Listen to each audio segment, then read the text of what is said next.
औज़ु बिल्लाहि मिनश्शैतानिर्रजीम बिस्मिल्लाहिर्रहमानिर्रहीम।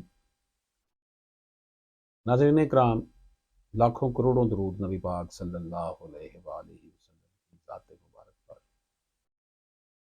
अशरफ आसमी एडवोकेट अपने साथी मोहम्मद अहमद रज़ा के साथ आपकी खिदमत में हाज़िर।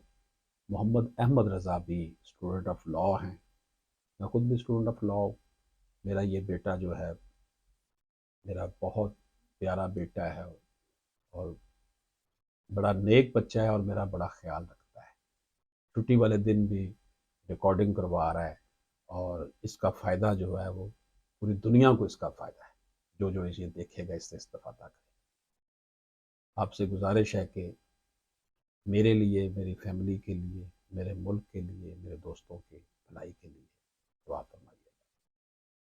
नाज़रीन किराम, जस्टिस शाहिद बिलाल हसन साहब का फैसला है RSA number 101/2011 Mubarak Ali versus Zafar Mahmood and others. नाज़रीन किराम, इस को आप लाहौर हाई कोर्ट की वेबसाइट पर 2023 LHC 947 पर देख सकते हैं। 2023 का ये फैसला है। इसमें इस केस के जो फैक्ट्स हैं वो ये हैं कि जो प्रेजेंट एपिलेंट है, जो हाई कोर्ट में अपील कर रहा है, उसने एक स्पेसिफिक परफॉर्मेंस का of agreement to sale, specific performance of agreement to sale, कोई एग्रीमेंट टू सेल हुआ होगा प्रॉपर्टी का, उसकी हवाले से उसने केस दायर किया, दावा दायर किया। ट्रायल कोर्ट ने जो है उसको दावा जो है मुस्तरद कर दिया, डिसमिस कर दिया। वो अपील में गया डिस्ट्रिक्ट कोर्ट में, वहां से भी उसका दावा डिसमिस हो गया। अब वो रेगुलर सेकंड अपील में हाई कोर्ट में आ गया। तो इसमें जो इस केस में जो इशू डिस्कस हुए हैं वो ये हैं कि सेकंड अपील हाई कोर्ट के सामने जो फाइल की जाती है उसकी क्या ग्राउंड्स हैं। उस हवाले से अर्ज ये है कि the scope of second appeal is restricted and limited to the grounds which are decision being contrary to law or usages having the force of law, कि the decision having failed to determine some material issue of law or usage having the force of law। अगर second appeal जो है वो restrict करती है और limited इसका है ग्राउंड, अगर तो कोई फैसला कानून के खिलाफ हुआ है तब, या कोई मटेरियल इशू है उसमें फैसले में, या कोई एरर है या डिफेक्ट है प्रोसीजर जो सिविल प्रोसीजर कोड में दिया गया है वो, तब तो आप जो है सेकंड अपील कर सकते हैं।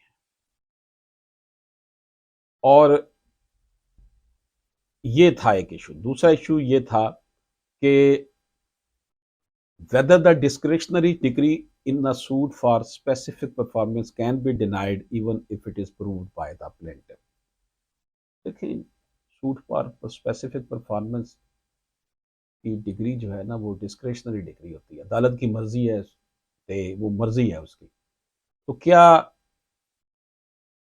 प्लेंटिफ इसको साबित भी कर देता है अपने केस को, तो तब भी डिस्क्रिशनरी डिग्री जो है अदालत की स्वाबदीद पर मुनसर है, उससे वो इनकार कर सकती है डिग्री करने की या नहीं। The discretionary degree in a suit for specific performance can be denied even if it is proved by the plaintiff. Plaintiff इसको साबित भी कर देता है तब भी उसको डिनाई कर सकती है अदालत। तो नाज़रीन इकराम, इस केस में जो मैंने आपके सामने जो इशू पेश किया है, इसमें ऑनरेबल जस्टिस शाहिद बिलाल हसन साहब ने अपनी जो जजमेंट लिखी है उसमें उन्होंने 1996 SMER 1729 का रेफरेंस दिया है, PLD 2006 सुप्रीम कोर्ट 777 यानी 777 का रेफरेंस दिया है, 2008 SMER 190 का रेफरेंस दिया है। اس کے علاوہ in case of Nazir Ahmad کا ریفرنس دیا ہے سپریم کورٹ کا. یہ ریفرنسز ہیں اور جو کہ آنریبل جسٹس شاہد بلال حسن صاحب نے دیے ہیں اس کیس میں. Crux of the discussion is that no infirmity is apparent on the record warranting interference by this court. Resultantly, while placing reliance on the judgment supra, the regular second appeal in hand being devoid of any force and substance stand dismissed. یہ انہوں نے second appeal dismiss کر دی تھی. اس میں جو references آپ کو میں نے بتائے ہیں وہ آنریبل جسٹس صاحب نے دیے ہیں اور یہ تھی جی صورتحال. ناظرین کرام، اشرف آسمی ایڈوکیٹ کو اجازت دیجیے. اللہ حافظ.